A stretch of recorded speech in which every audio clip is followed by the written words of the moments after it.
You have to decide what is your real currency, whether it's mental, emotional, social, safety and security, monetary, spiritual, whatever it is.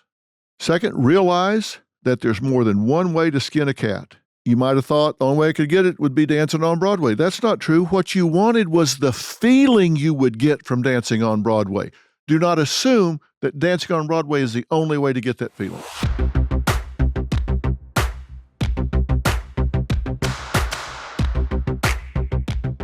Hey, it's Dr. Phil, so you must have found your way to fill in the blanks. As you probably know, we're doing a series called Living by Design. This is number 7. So if this is the first one you're hearing, good news. You can binge listen to 1 through 6. And I'm not going to waste time here reviewing 1 through 6 since they are available. And we also have a website, drphilintoblanks.com. And we have an outline of everything that we've done in 1 through 6. You don't have to listen to 1 through 6 before you listen to this one, but you should go back and listen to them because we're talking about exactly what the title sounds like. This series is about living by design. It's about being who you are on purpose. Now, I'm not much of a theory guy. I'm not the kind of guy that says, empower yourself, find your inner self, and be more of who you are. I'm not too much that way. I like to put verbs in my sentences, and I like to tell you things that when you get through listening to me, you can go do in your life today and tomorrow that changes your walk through this world, changes your life, changes your family, changes the way you interact with the people you care about. That's what I want to do. My goal here is to talk about things that matter to people who care. And I think that's you. I think that's why you're continuing to dial into this. So I'm going to jump right into number 7. I have a question to start out with. Do you consider yourself a reactor or a proactor when it comes to life? Are you reactive or are you proactive? Now think about that for a second. Do you spend your life reacting to what comes your way every single day? Or are you somebody that gets up and creates what you want to do every single day? Now, if you have a job and it's a career and you've been at it for a good while, then of course you react to that. But did you create that career? And was it what you wanted to do? And inside that career, are you rank and file doing what everybody wants you to do, being the kind of teacher you've been told to be, being the kind of police officer you've been told to be, being the kind of doctor you've been told to be, meeting the expectations of everybody around you? Or are you proactive within your career and doing things the way you want to do it? It's okay to have something that you've been doing for 10 years or 15 years or 20 years, but has it gotten stale? Are you reacting to what comes your way every day and you just kind of sit there and wait till you see what comes around the corner and that's what you're going to deal with? Or do you step back and say, hey, this is my time, this is my life, and I want to star in my life, I want to star in what I do, and so I want to be proactive. I want to do this my way. I love that Frank Sinatra song, I Did It My Way. Are you doing you your way? Or are you doing you the way you've been told to do you? I was reading a story today on the internet, dailymail.com. They're our joint venture partners, full disclosure, for Daily Mail TV. And there was a story there about a woman by the name of Vanessa Lozano. She had a job working in a call center, and she was absolutely miserable. Miserable. She was depressed. She was hating it. Now, her family had started an animal rescue organization, but she had taken this job in a call center. She was miserable. She talks about how she just up and quit that job because that wasn't her currency. You remember we talked about currency. She said, that wasn't what I wanted to do. That wasn't paying me off. So now, instead of going to a call center every day, she's bringing health back to monkeys, sloths, and kinkajous. I don't even know what those are, except they have a prehensile tail and they live in trees. And there are pictures of her in there with the biggest smile on her face you can imagine. So she's not doing what she was supposed to do. She's doing what she wanted to do. Obviously, I'm advocating for you being proactive in your life. That doesn't mean you can quit all your responsibilities. I mean, if you've got 3 children, you can't drop them off at the mall and just take off. But you can do what you want to do within the confines of the responsibilities that you have. Now, we make decisions in our life every day, right? We decide what to have for lunch. We decide what to wear today. We decide what movie we're going to go see. We make a lot of decisions. But there's a whole other category of decision. And that category is what I call life decisions. I've talked about these just briefly before. Life decisions are those things that you make one time because they represent core values. They're life decisions that stick with you day after day, week after week, year after year. And it may have to do with your honesty, your integrity, your work ethic, your parenting philosophies. And you may not even be aware that you made them because they were so natural to you. Like, you hopefully have made the life decision that you don't steal. You don't rob places. So if you wake up in the morning and you're late for work and you say, oh, well, man, I'm a little short on cash. Let's see, should I stop by that 7-Eleven and rob them, or should I run by the ATM? You don't have that debate with yourself every day because a long time ago you made the life decision that you just don't steal. So you don't have to debate that again every single day. Maybe you've made the life decision that you're going to have good personal hygiene. You're going to groom yourself. So you don't wake up every day and decide, well, am I going to take a shower today? Am I going to brush my teeth? Am I going to put on clean clothes? You've made a life decision that the standard to which you live is going to do the best you have with what you've got. Now, I grew up very poor. But as the old saying goes, and many people have said many times, we didn't have very nice clothes, but the clothes we had were clean. My mother always made sure that the clothes we had were clean, that we were clean. We brushed our teeth, combed our hair. We were clean, and the clothes we had were clean. And so there was just a life decision in our family that we were going to do the best we could with what we had. And as I grew up, I didn't have to make that decision fresh every day. Now, the reason I'm talking about this, have you made an active life decision about your attitude of approach to life? Have you made an active life decision about whether you're going to get up every day and who you are going to be and what you're going to do is going to be a function of what comes at you that day? Or can you make a life decision that says, you know what, I'm going to be the captain of my own ship. I'm going to choose what I do, what I pursue, how I determine what the rest of my life is going to be. You can make that life decision. And again, you might say, okay, Phil, you may have enough money where you can just quit what you're doing and go fly freight in and out of Africa or something. That's fine. But I, on the other hand, have a job. I've got kids in school. Your kids are grown, mine are not. So I've got to continue to get a paycheck, et cetera, every day. I get that. I'm not asking you to abandon your family. I'm not asking you to quit your job and go out and live off the land. I'm saying within the confines of the responsibilities you have, are you doing everything you can to have the most satisfying life that's possible? And that's a life decision. In order to do that, you have to decide it's not selfish for you to take care of you, for you to do the things that you need to do to make you happy. And let me tell you who benefits when you make you happy. Everybody around you. But you must always have a plan. You want to have a plan. You don't want to be reactive. You want to be proactive. And that means you've got to have a plan. And a plan begins with knowing what you want. That's what making that appointment with yourself every day will help you figure out. What do I want? Do I want more money? Do I want a bigger family? Do I want a closer walk with God? Do I want better health? Do I want better balance between my career and my family? You have to operationally define success. What is success for you?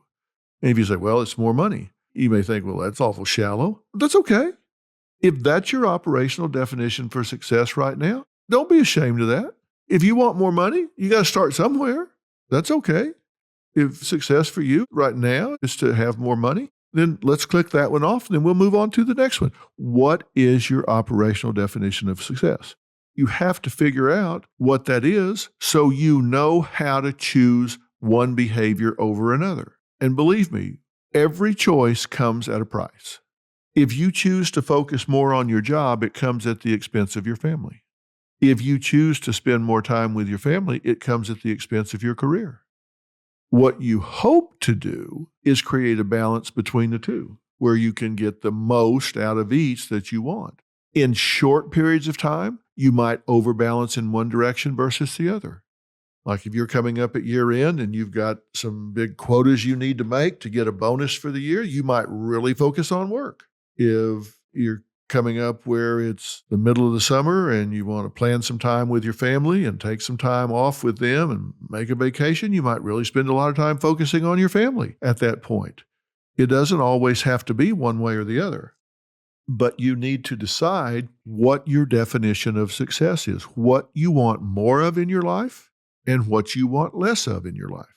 Then you have to have a plan to get that. I said earlier that you have to be who you are on purpose. You don't want to be reactive to the sense that you're like a leaf floating in a stream. You just kind of go wherever the water flows. You hope it flows somewhere that you get paid off for, but if it doesn't, how does that work out for you?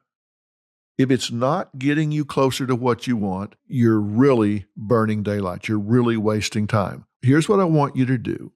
I want you to evaluate every action you take against a standard. Does this serve a purpose? Does it serve a purpose towards getting me what I want? I was talking to a prison consultant of all things earlier this year on Fill in the Blanks. His name was Justin Perperny. He is a convicted felon. He is a felon that spent considerable time, more than a year, in the federal penitentiary. And he now consults with people that are going to prison. He actually speaks on behalf of the FBI. He works with the federal government, the people that put him in jail. He counsels people. And the reason I was talking to him is because there was this bribery scandal for getting students into school. And so we had all of these defendants that were saying, oh my gosh, what do we do? And I was talking to Justin about it, and he was saying what he thought they all should do.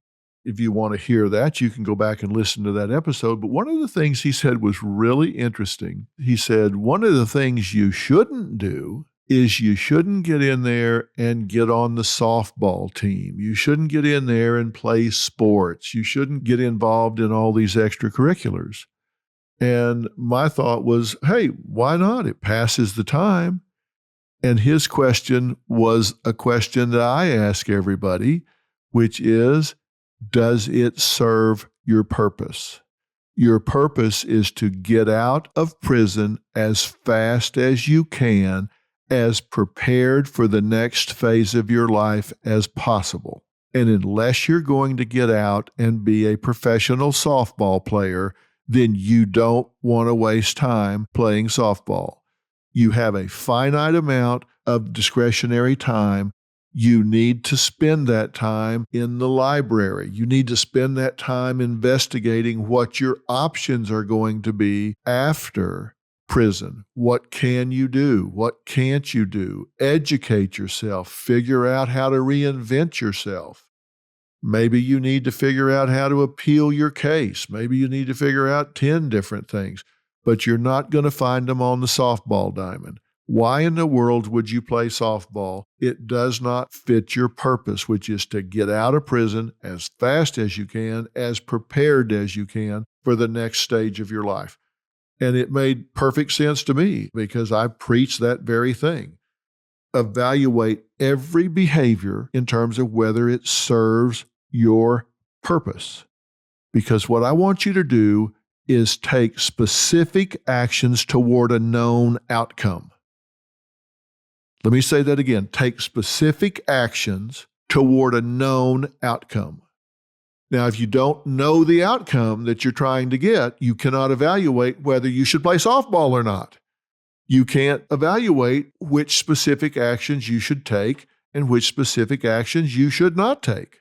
You have nothing to measure it against unless you know what that outcome is. Now, think about this. You've been downtown, in the mall, in a park or whatever. Contrast these two images. There's somebody in the park and they're just taking a walk. They're in no particular hurry. They're just really enjoying nature. They're kind of walking along. There's cut grass. They're smelling that. Maybe they're feeding some pigeons. Maybe they're looking at the flowers, listening to the birds.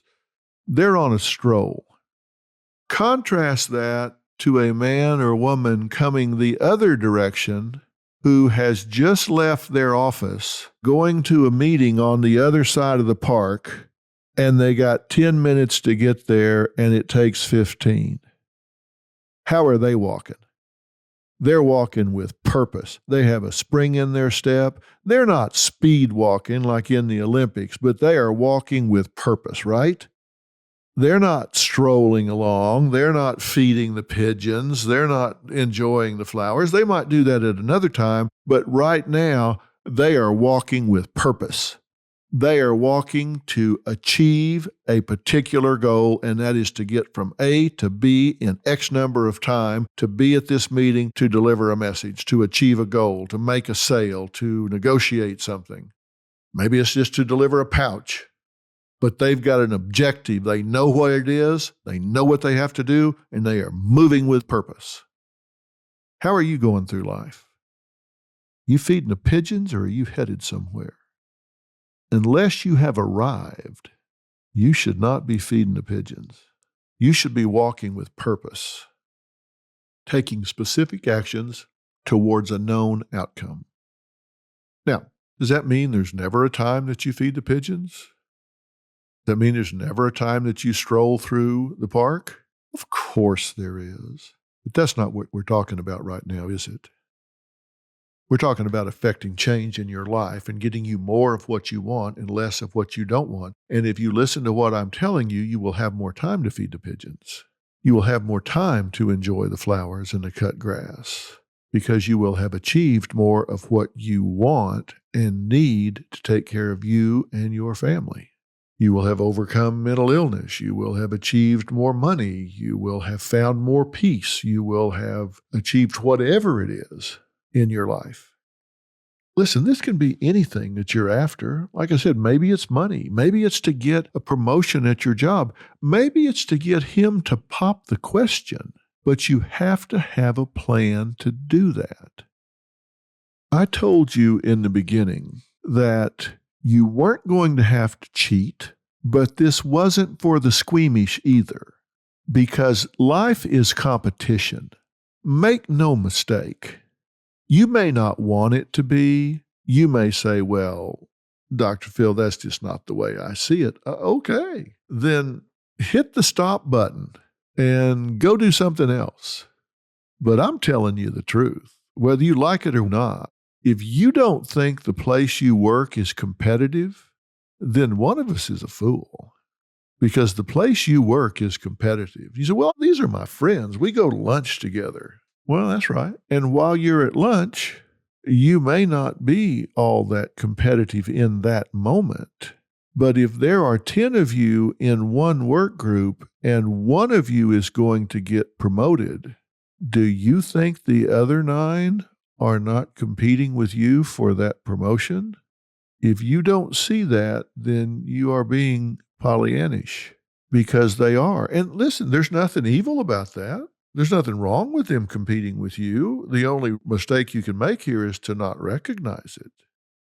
What I want you to do is have a plan to overcome any inertia in your life. It's going to require you manipulating people. And let me be very clear about this. Manipulation in and of itself is not a negative. I am attempting to manipulate your thinking right now. Manipulation is only a negative if it is insidious, if it is hidden, if there's a hidden agenda, if there is some underhanded objective that people try to get you misdirected away from so they can manipulate you. They try to get you to look over here to the right when they're really picking your pocket on the left. Manipulation is just that. If you pick up a shirt and fold it, you're manipulating the shirt.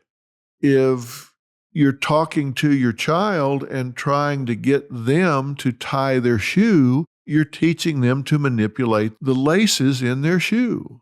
I'm trying to manipulate your thinking right now. And I'm not doing it insidiously. I'm telling you up front. I'm attempting to get you to change your thinking to a more healthy, proactive way. The reason there's nothing wrong with me attempting to manipulate you about that is because I'm telling you up front. And if anything I say won't withstand challenge, then reject it. But I'm telling you right up front, anytime you go into a class and they're teaching you something you don't know, then they're manipulating your mind. They're giving you new information. If they're debating with you, they're trying to get you to change your position. The only time it's insidious is if it's hidden and there's misdirection involved. So just know that's how I use the word manipulation. I'm trying to manipulate your life to overcome inertia. And in order to do that, you have to have an action plan and you have to write it down. You have to write it down. Life law number 3 that I talk about in a book I wrote back in 1998 is that you create your own experience. Life law number 4 is people do what works. You create your own experience. What does that mean? It means you create this aura around you. You create the principle of reciprocity. You get what you give. If you put out negative, you get back negative. You put out positive, you get back positive. If you put out energy, then you energize those around you. We create our own experience. And life law 4, people do what works. You don't repeat behaviors that don't work. You repeat behaviors that do work. My telling you that is trying to fill in some blanks in your thinking. Is that manipulative? I hope so, because I hope it's changing the way you think. I'm going to give you an example of manipulation here in just a few minutes, so stand by for that. But I say you have to write it down, and I'm going to talk to you about 7 steps, and I'm going to put these on our website, because right now, if you're driving or walking or you're mowing the yard or cleaning the house or whatever you're doing and you don't have a pen and pad handy or you're not at your laptop and can't write them down, that's okay. I'm going to talk to you about them, but then I'm going to put the chart on the website so you can click on it and see exactly what's there. There are 7 key strategies for attaining your goal. This is based on a list that I have espoused, as I say, since the 90s when I wrote about it in Life Strategies in 1998. You use it as a way to clearly define your goal. You're going to have a timeline, and you're going to have the steps necessary for achieving it. Now, number 1, you have to express your goal in terms of specific events or behaviors. For example, my goal is to get a promotion. My goal is to get him to pop the question. My goal is to lose 30 pounds. It has to be specific. It can't just be, my goal is to do better in life. That's not it. It's got to be specific. So lose 30 pounds, get him to pop the question and ask me to marry him, get the promotion at work. It has to be specific. Number 2, you have to express your goal in terms that can be measured. You can't just say, I need to be a better person. You have to operationally define that. What's the operational definition of better person? What does that look like? How can you measure that? 30 pounds, easy to measure. Getting him to pop the question, either does or he doesn't. But it has to be measured. Number 3, you have to assign a timeline to your goal. We don't leap tall buildings in a single bound. We go up a floor at a time on an elevator. We don't have capes, so we got to do this a step at a time. You have to work this out with a timeline and then fill in the steps. It can't be, all right, I want to go back and finish my college degree, and I want to have it done in 2 years. Well, okay, that's fine, but we need smaller bites than 2 years. So what are we going to do by the end of this month? Well, by the end of this month, you need to figure out what step you're going to do then. I'm going to have ordered my transcripts and made an appointment with an academic counselor to figure out exactly what courses I need to graduate. I'm going to get that done by the end of the month. I'm going to order my transcripts. As soon as I get them, within the next week, I'm going to make an appointment with a counselor at the college and go in and figure out exactly what I have to graduate. So that might be a timeline of 2 weeks to get the transcripts and 2 weeks to meet with a counselor. It's not 2 years I'm going to have a degree. You've got to fill in the steps. This is like walking across a creek and you got to go from one stone to the next stone to the next stone to the next stone. We're not going to wade neck deep in water and then figure out a month before the 2 years is up, we didn't check all the boxes. Number 4, you have to choose a goal you can control. Don't set a goal like, we're going to have a white Christmas this year. Well, really? You don't control that. You got to choose something you control. There's got to be something that you have access to, that you can pull the levers on, which means it has to be about you. You're the only person you control. You can inspire others, but you only control you. Okay, then number 5, you have to plan and program a strategy that will get you to your goal. So what we've done so far is you've expressed your goal in specific events and behaviors. You've done it in terms that can be measured. You've put it against a timeline. You've made sure to choose a goal that you can control. Now you've got to set a program or a strategy that will get you there. And you have to make sure that you've got the money, the time, and the access to do that. No, I'm not getting paranoid. I just been in this game a long time. Number 8 is you must keep things close to the vest. You must keep things close to the vest. Now, why am I saying that? Well, there are a lot of reasons I'm saying that. Number 1, you always want to maintain a little mystery, because with mystery comes mastery. It is true that familiarity can breed contempt. You always want to maintain a certain degree of mystery. I can also tell you that, again, life is a competition. Some people really rankle at that. They go, oh, man, I don't like this being a competition. That puts pressure on me. It makes me anxious. Well, look, life isn't a competition since you listened to this. It's always been a competition. Maybe you're just getting that into your consciousness, but it has always been a competition. We're just acknowledging it for the first time. I'm just saying there are some things you just don't want to be telling everybody because it is competitive. There's pressure in the competitive arena. As I've often said, pressure is privilege. That's okay. You want to be in a situation that matters. If you've got a job without pressure, you ain't got a job. It's not really a job. You're just going down somewhere and they're paying you money and then you go home. If you don't have any responsibilities, if you don't have any pressure, if there's no competition, if nobody wants your job, if nobody wants your spouse, then you've either got the crummiest job and the crummiest spouse on the planet, or you're kidding yourself. Because I promise you, there is always somebody around that is more than happy to take what's yours. That's what we were talking about when we started talking about baiters early on. Remember, baiter, backstabber, abuser, imposter, taker, exploiter, reckless. There are people that are ready to take what is yours.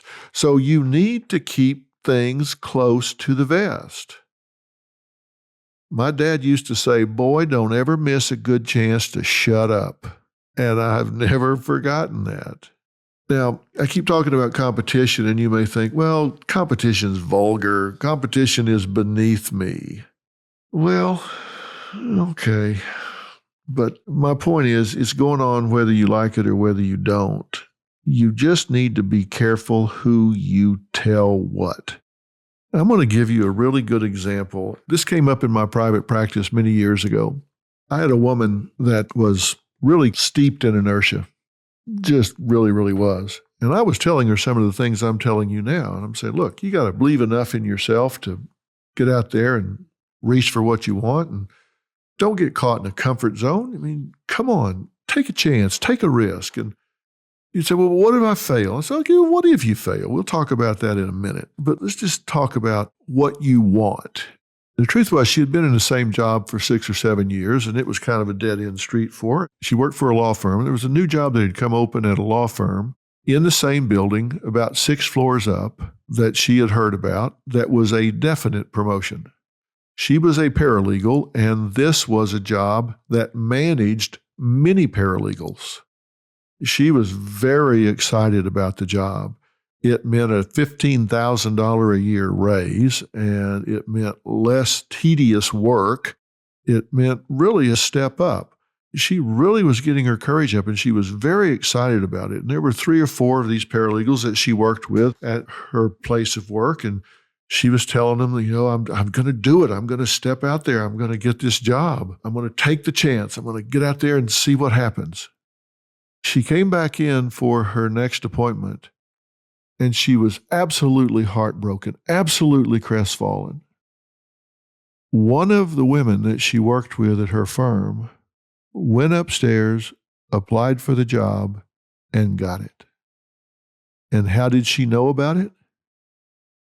My patient told her about it.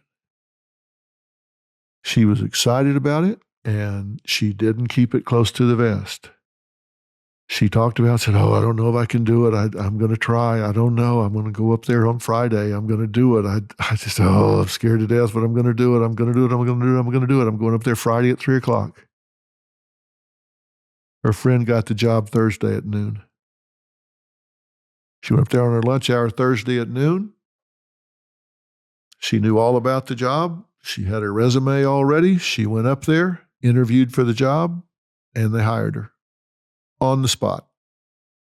They called that afternoon and canceled the interview for Friday afternoon. And she was just heartbroken. She said, why? Well, we filled the position. Did not tell her it was her friend.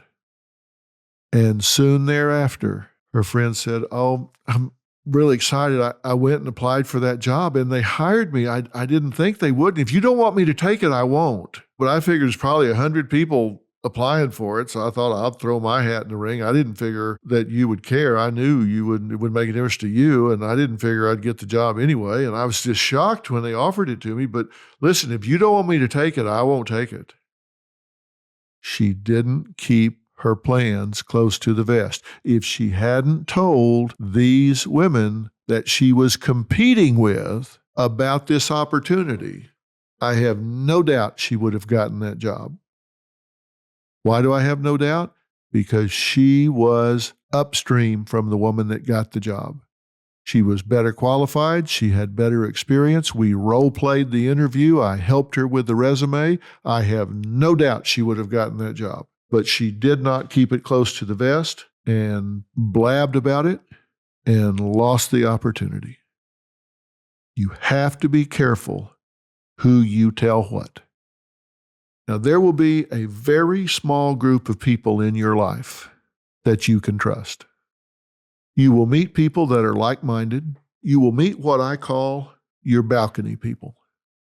You'll meet the people that are in your balcony, that are cheering you on, that want the best for you, that will work with you, not against you, that you can trust, that are loyal to you, that share values with you. And the collective power of a group of like-minded people that hold the same values is really powerful. I told you in an earlier Living by Design that I had never met a true champion that was a Lone Ranger. Every true champion I've ever met had a nucleus of people around them that shared their passion,